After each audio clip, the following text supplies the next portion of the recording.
Hello everybody and welcome back. I'm World Dragon and this is Suzerain, or with the President of Swordland, and we're kind of holding on by the skin of our teeth by this point. So we have a very bad government budget. We are most of the way through our term. We've just had to give away our Vice President. We found a spy in our network and it was mostly his fault. Well, it was pretty much all his fault. High economy synergy between Gruni and Bergia. High degree of economy synergy is being observed between the regions of Gruni and Bergia. A series of strategic investments coupled with increased economic interaction have facilitated this alignment. The synergy is not only bolstering the economics of both regions, but also promising long-term growth potential and stability. Beautiful. What other good news stories do we have? Doesn't look like a lot, unfortunately. News. FC Enrica starts the new season with a flourish. Early matches fuel optimism. United Contana discovers Arcasian base in Polaris. In a startling revelation, a United Contana satellite has uncovered a massive Arcasian military base in Polaris. Strategically positioned within bomber range of United Contana, this unexpected development has sparked a strong response from United Contana, with government officials threatening to establish a naval base on the continent in response. Lovely. Right then, so what's going on? Press release, yes, about the affair scandal. It was the morning of Livia's trial. The hordes of reporters were gathered in front of the state courthouse. Peter, Lucian, and I stood by the entrance. Lucian had helped break the news of my secretary's arrest. Now the media was beginning to question exactly how a Rumberg agent had been able to infiltrate the Maroon Palace. It was time for me to deliver an explanation. A podium with a bank of microphones awaited us on the courthouse steps. Peter looked uncertain. I had told him I would be doing all the talking today. Remember what we talked about, Mr. President? How could I forget? I was about to blame my best friend for a scandal that would otherwise shatter my administration. Peter hadn't said a word to me since I broke the news to him in my office. Together we stepped behind the podium, the reporters clustered around us and started shouting questions. Thank you for coming. Former secretary to the President of Swordland is currently being tried for espionage. Lana Vance, the Rumberg spy who posed as my secretary, is currently on trial for espionage. The traitor shall be brought to justice. Rumberg will be made to answer for. Rest assured, a security breach of this magnitude shall never happen again. Go for reassurance. Fact remains that she should never have been allowed to infiltrate administration in the first place.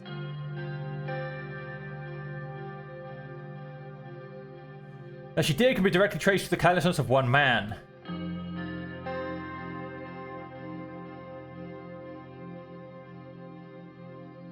A Vice President, Mr. Peter Vecton, gasped and murmured. Peter turned to face me, his mouth hanging open.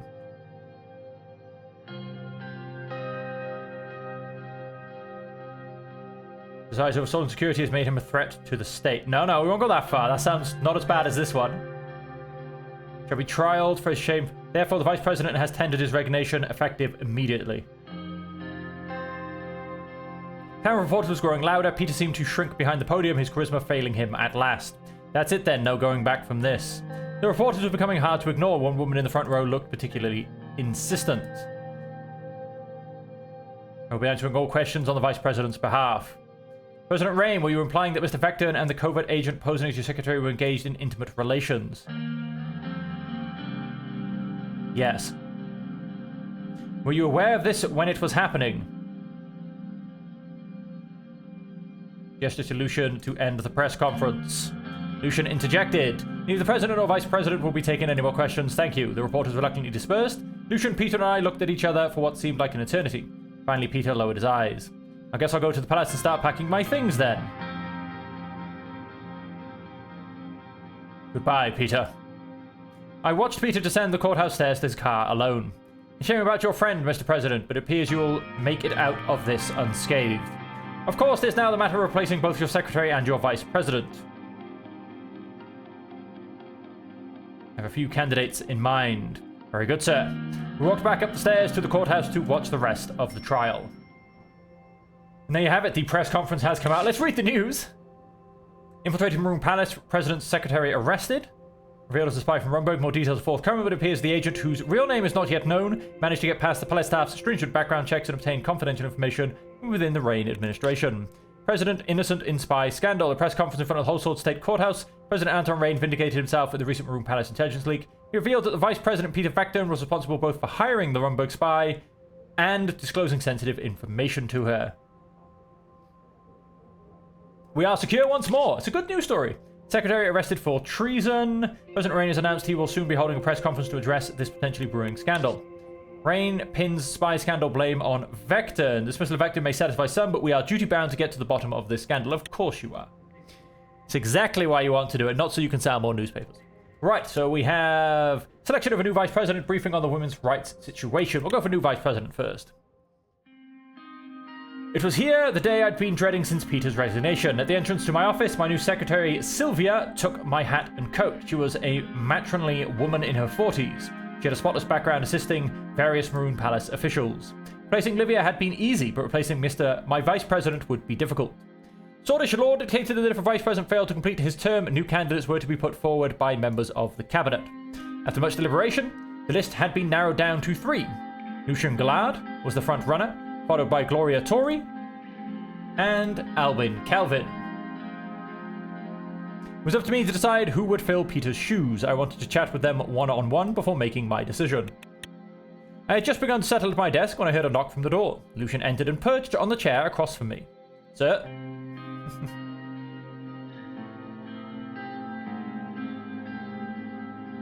You're one hell of a strategist, but why should I make you VP?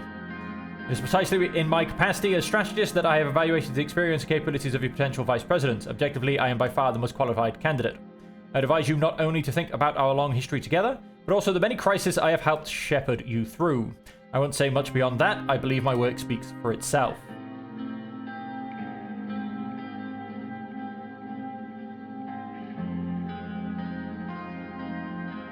Don't know if I can afford to lose you in that capacity.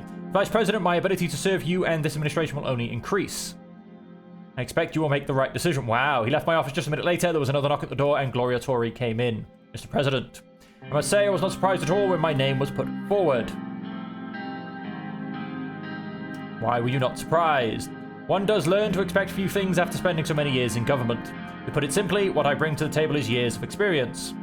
I have been a member of the Assembly for almost 20 years, and I spent 7 years as its Speaker. This alone speaks for itself. But I don't think that was supposed to be a pun, but it was beautiful. And as you know, I am only the spokesperson of the party, as well as the leader of the Conservative wing. You can see what I am getting at.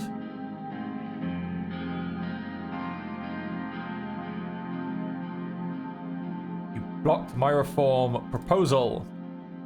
This would be your chance to make amends for the party, Mr. Rain. I will be blunt. Being the leader of the Conservative wing means that if I am Vice President, we will have more votes. This will allow you to pass bills far more easily, especially if those bills are aligned to my bloc's causes. We are already aligned. Then that makes things easier, doesn't it? I want you to know that I value order over everything else, Mr. President. Being the Speaker of the Assembly requires principles, nerves like steel, and determination to uphold proper conduct. You can expect to see the same of my Vice Presidency.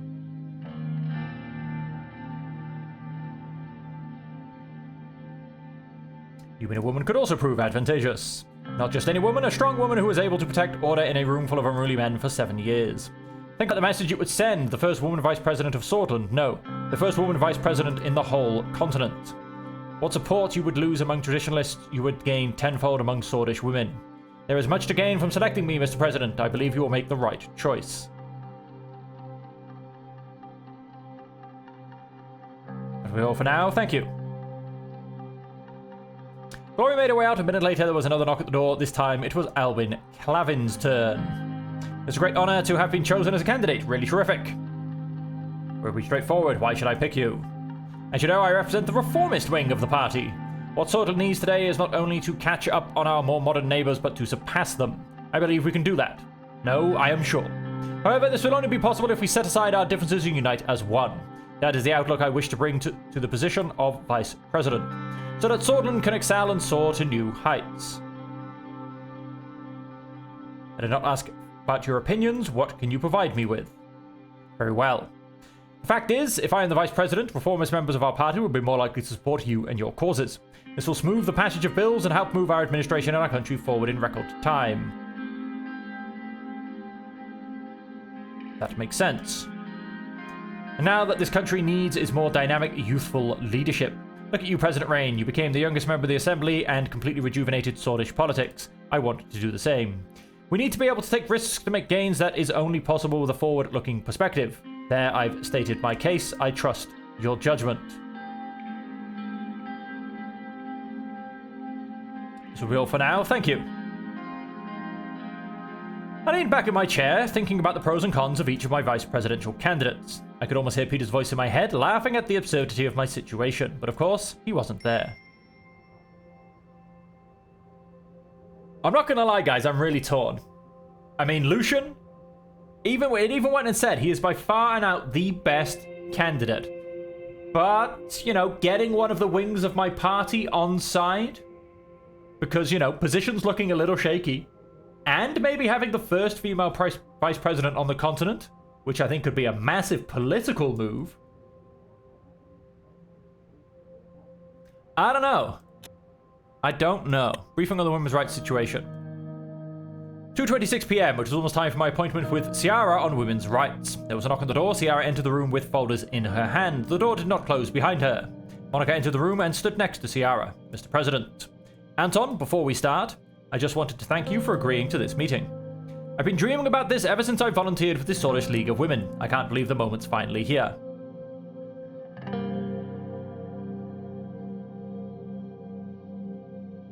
I think both of you together could finally bring change to Swordland. I hope you're right. Ciara sat down on a chair and laid the folder she was holding. We still have a long way to go before Swordfish women are able to enjoy the same rights and privileges as men, or even as their counterparts in Arcasia and United Contana. We've been lagging behind on this for decades. And this isn't only a moral issue. I have seen enough revolutions in this world to understand the main driver of any change: money. She flipped the folder open and started pulling out documents. In United Contana, law dictates that women earn the same wages as men in their respective fields. My research shows that this led to a 15.5% increase in productivity. You could say this had a direct influence on their superpower status. Arcasia passed laws ensuring maternity leave rights, child daycare centers, and tax deductions for working families. In turn, they experienced a 12.6% productivity boost and a flourishing economy. Both countries also have significantly lower infant mortality rates, a statistic I believe is directly linked to the improved status of women. Our administration has thus far failed to pull Swordland out of its economic recession. So I am asking, why not try passing similar laws? At worst, even if they fail to improve the economy, it'll still be a significant step forward for our society. It's only logical. But I feel like they're both going to cost me money, and I don't have any money. Two of us talked it over, and these are the measures we believe are most urgently needed. I let my eyes wander down the list. Criminalizing domestic violence, support for working mothers, equal treatment in the workforce, gender equality in public education. I shouldn't have to tell you how crucial this is. It is utterly unbelievable that, in this day and age, Swordfish men are legally allowed to beat their wives. I agree, it's a travesty. I'm happy we're on the same page. As incidences are especially high within Bluedish communities, I would also advocate for setting up a special domestic violence task force in collaboration with Bluedish women's rights organization. Monica looked at her strangely. Are you sure that's something we ought to focus on? The Bloods are different, they have their own rules. Monica, I'm surprised at you. We can't let women suffer under the patriarchy, no matter their ethnicity.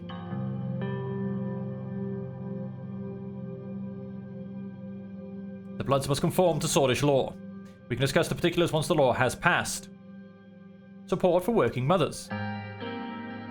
It simply isn't fair that women in the workforce are punished for having children. Remember what I told you about Janice, my friend who basically got fired for becoming pregnant? That would never happen to a man. Paid maternity leave and state-subsidized daycare centers could be key to keeping more mothers employed.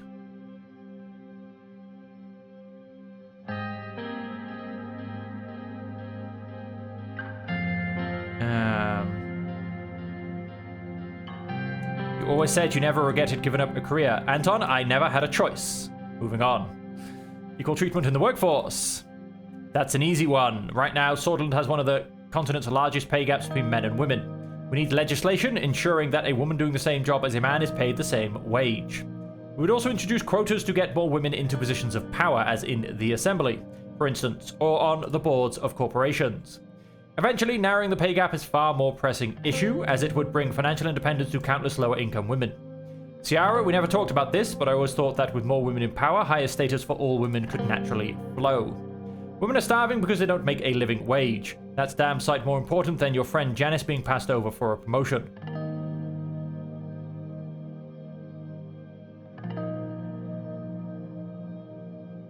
People should be hired on merit, not simply because of their sex. Men are hired on the basis of their sex all the time, just not consciously. There are more than enough qualified women to fill any position you can think of. It's up to us to give them the opportunity.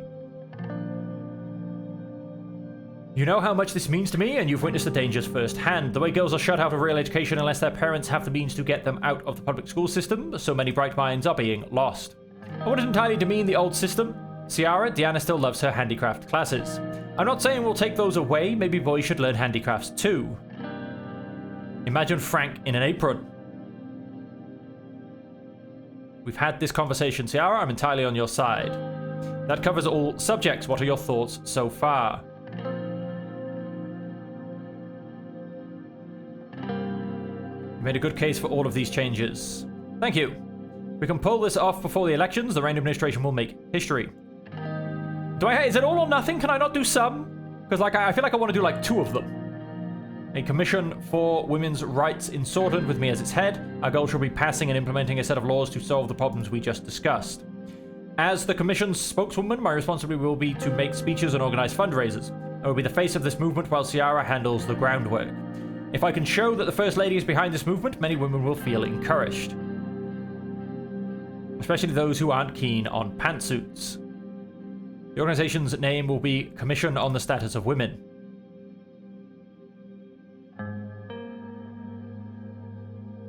It'll be damn hard getting your laws past the Assembly.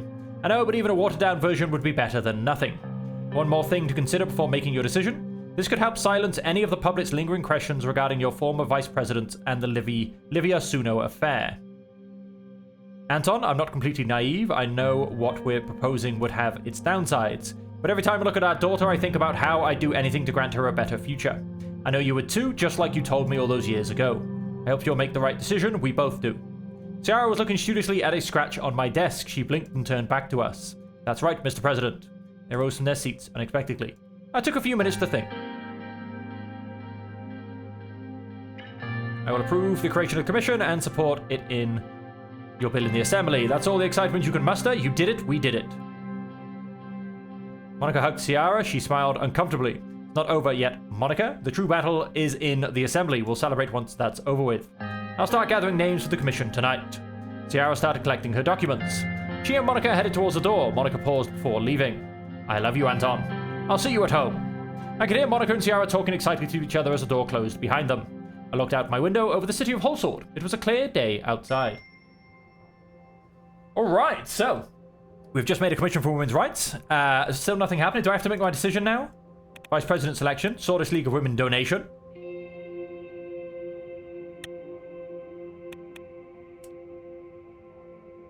I will donate 1 personal wealth. Happily. Stat decreased. Personal wealth. Well, yes. Reign makes donation to Swordfish League of Women. The Swordfish League of Women continue to march for equality. Anton Reign showed his solidarity by donating a large sum to the Swordfish League of Women. It was not only a generous gesture, it marked the first time a president of Swordland acknowledged and personally supported the women's rights struggle. Reached for a comment, a spokeswoman from the League expressed her gratitude to Reign while emphasizing that new policies will help the women's cause much more than finances. Alright, alright. Is it femme washing or the real deal? President Reign made an unusually large out-of-pocket donation towards the Swordfish League of Women, but has yet to budge on women's rights policies. Okay, so I'm not picking Albin. He's off. He's off the table. Like, he's burnt his card as soon as he left the room. I mean, Lucian is the most qualified. He is overqualified, you could say. But is Gloria the most astute political move? I mean, I've just donated to the women's rights movement. Making a woman vice president?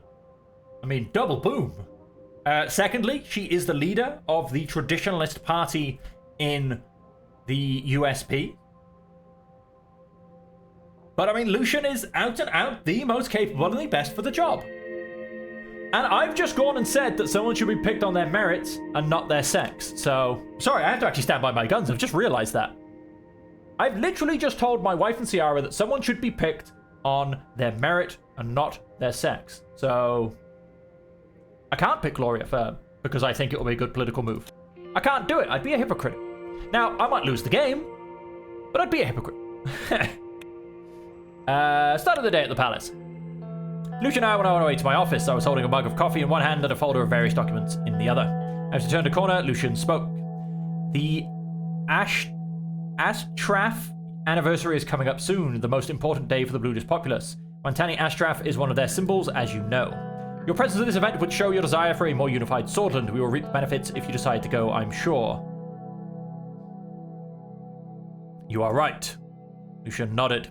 We rounded another corner to reach the last corridor leading to my office. Lucian suddenly stopped in front of one of the doors. The plaque that once said Vice President Peter Vectern had been removed. The door was halfway open and I could see a few workers moving boxes around the room. One of them saw us, bowed his head and changed the name tag on the door to Vice President Lucian Gallard.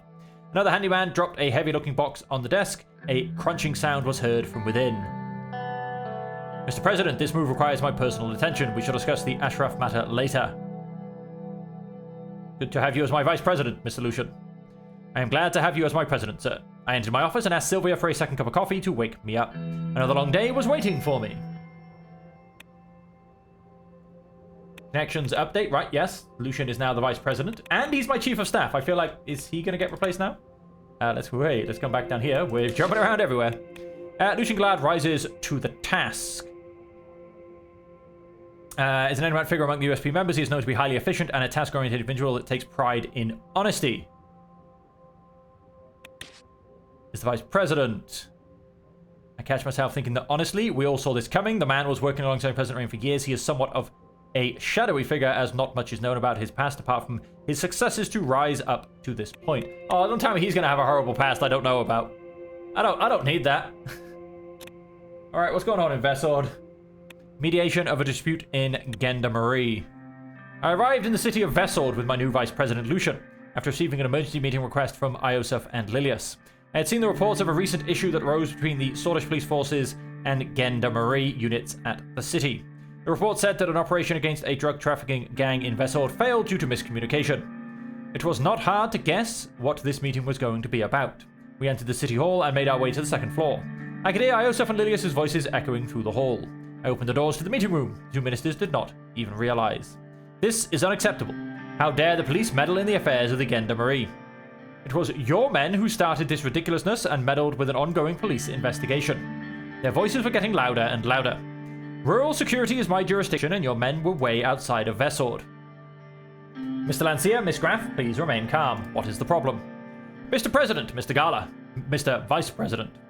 Apologies, but Miss Graff here fails to understand her place. No, Mr. Lancia, you're the one who does not understand his place. If you continue to do so, you will pay for it one day.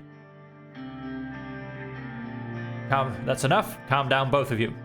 I am trying really hard to stay calm, Mr. President. Miss Graff, you are pushing your boundaries. Let's hear your side of the story. The Lieutenant General of the Gendarmerie was tracking a drug trafficking ring in the countryside of Vesord. We immediately acted on it. Just when we were about to raid their hideout with live weapons, the police units arrived in the scene and alerted the criminals. As a result, criminals got away.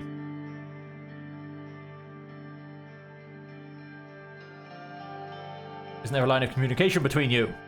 There is, but the Minister of Defense decided to avoid notifying the police department about the planned raid. The same could be said about you, because the reports show that you knew about the gang and their stash in the countryside. I started tapping on the table with my fingers. How do we solve this issue so that it never happens again? I think this was the last drop. Internal security matters should be handed to the Ministry of Interior completely. We are called the Minister of Interior for a reason. We can't let any more screw-ups like this happen again. I want the Gendarmerie to be transferred to the Ministry of Interior. Woman, are you out of your mind? Iosef turned red with anger. He composed himself after a moment. Looking at it from the perspective of improving our internal security, I agree with Miss Graff. We would reap the benefits in the long run. Look, Mr. Glad, I know you are new at this, but there is much that you were not briefed about, but Mr. Lancia, you are forgetting who I am. Ridiculous. This is absolutely ridiculous. I won't hold over the Gendarmerie to her. Out of the question.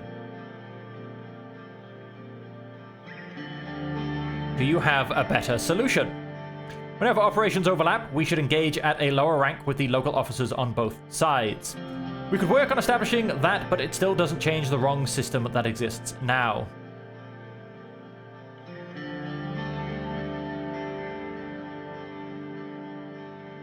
Yes, but my decision hasn't been made yet. What promise? Now I see what is going on here. Enlighten us. What is going on here, Iosif? Lilia set us up to create this incident. What proof do you have? There is no way that the police has arrived at the right time of a month-long search on the exact day and minute of the Gendarmerie raid. You may be right. Very disappointing that you would even entertain the idea. This is the kind of accusation is unheard of. Why, you bit your lip. You gave away a tell. If I were you, I wouldn't believe a word Mr. Lancia says, Mr. President. Heed my word, Mr. President. When dealing with these situations, you need to always look at who gets what out of it. I won't stand idly by these utterly ridiculous and baseless accusations. I don't have time for this. What is your decision? Well, someone's very angry. There will be no change. You are making a mistake. Here I thought Anton Rain was a man of his word, and I hear you thought that you were honest.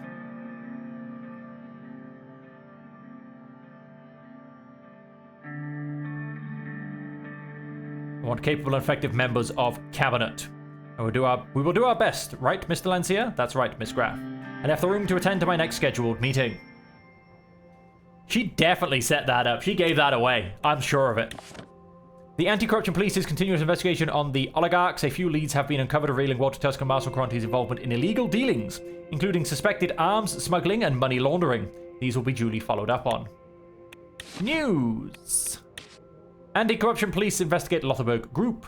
President Rain's new Anti-Corruption Police is continuing its investigation into the Lothar Group, and our sources say the Nia Morgna-led force has discovered a treasury trove of evidence against both former Swordland Today publisher and top oligarch.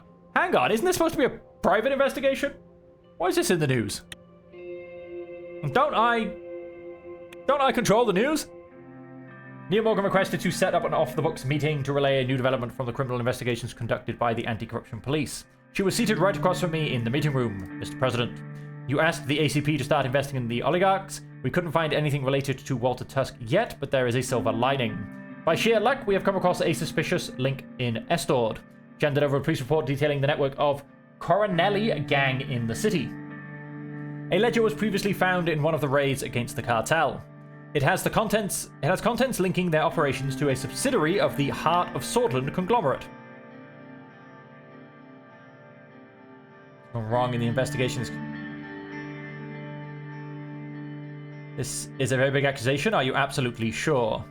The ledger contains several transactions. There is a case to pursue. At any rate, with this new evidence, our case against Mr. Caronti goes far past the ACP's purview. In fact, we should open a full-blown joint investigation with the Interior Ministry. Obviously hope that there is nothing beneath the surface, but if any way the HOS is linked to organized crime...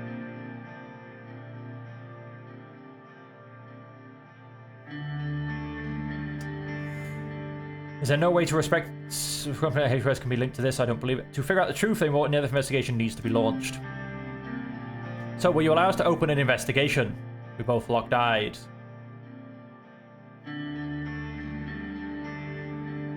Do it. I'll contact Lilius and get to the bottom of it. Expect a report soon. Look forward to the results. Do your best. We will. Well, that is all I had for today. Thank you for your time, Mr. President.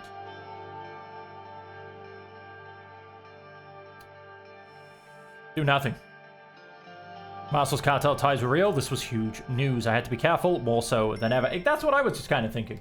And, you know, it's not like I or like the guy or anything like that, so... Briefing on the current healthcare situation. Our briefings have all been quite short recently. It's interesting. We're kind of piling through them. I had a meeting scheduled with Pascal to receive the annual healthcare report. He arrived at my office with stacks of papers underneath both arms. Mr. President. He put the mountain of papers on my desk. It made a loud thud sound. I know this seems like a lot. Reviewing it shouldn't take more than a day. He measured the pile again. Or maybe two. Very well, thank you for bringing these in. No problem at all. They contain very important information about the status of our healthcare. Salaries, expenditures, hospital reports, whatever you like. We can go through this together. Okay, let's begin. He continued. But I don't want to bore you, so I will quickly summarize. I breathed a sigh of relief as he put on his reading glasses to look at the document he was holding. So, we have concluded our report for the year. Thanks to the allocated funds, we have improved the healthcare in the country overall. I have used the resources to begin a comprehensive health reform. We have more patients treated, less waiting times, and higher treatment quality than the years before.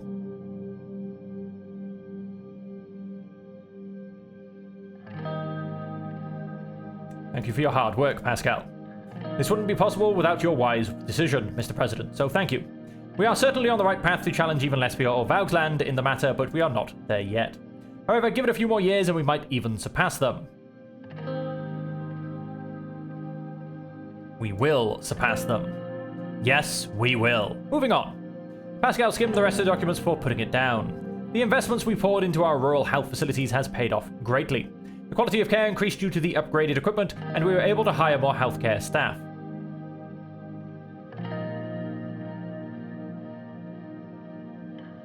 Inequality is our worst enemy. The disparity in services needs more effort to be completely resolved. However, the additional funds for the rural areas are a great start. All these efforts have resulted in a clear increase of quality in health services provided to our citizens. Now that I have given you the short summary, there is a very important matter to discuss. Leaning over to grab his briefcase, he pulled out a tan-colored package. The package was stamped with big red letters that read "Confidential." Pascal opened the package and brought out a few documents. He handed them over to me. I took the documents from his hand. It was a report from the Ministry of Health. Each page had a stamp on it that read "For the President's eyes only." The report was titled "Polio Outbreak in Bergia." How bad is it? For now, it seems to be under control. We have put a few villages under quarantine. The total number of infected is currently 1467. The death toll is at 23 so far. If we have more outbreaks, the results will be terrible. Thankfully, we have received the additional funding to our healthcare. This should curb the infection ratio, although I am afraid even that might not be enough.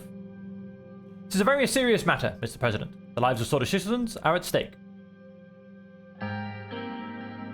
What can we do about it?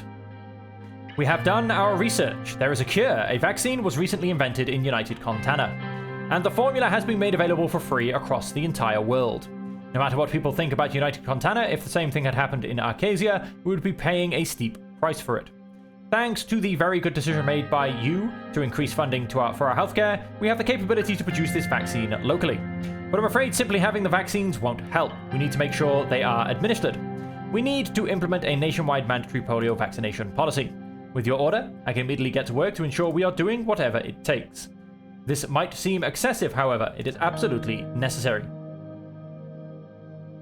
Let's do whatever it takes to protect Swordland. Now, if you'll excuse me, I must get to work immediately.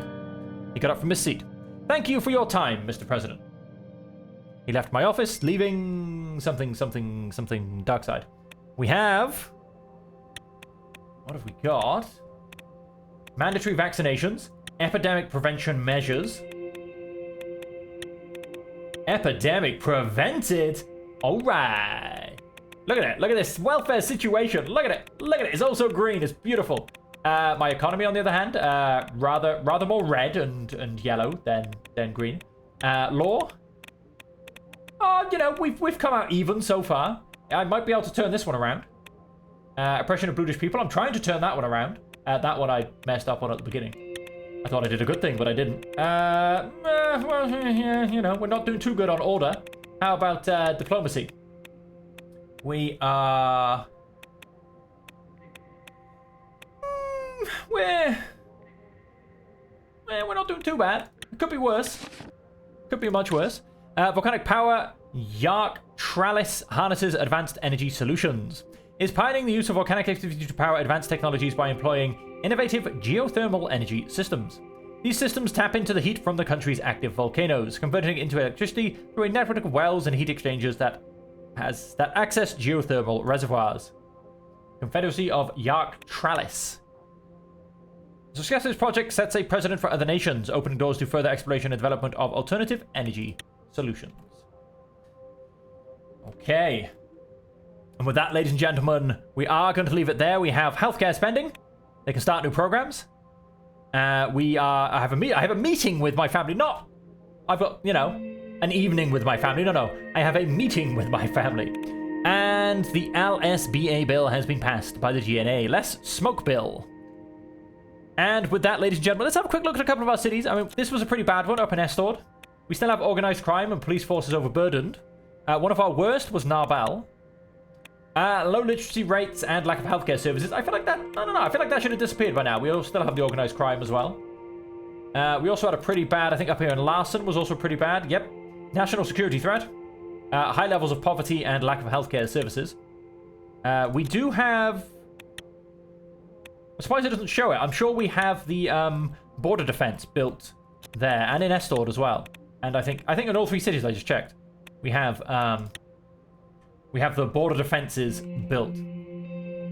But so yeah, with that, ladies and gentlemen, thank you all very much for joining me. I hope you have enjoyed it, and until we see you again, as per always, I hope that you will stay safe, happy, and healthy.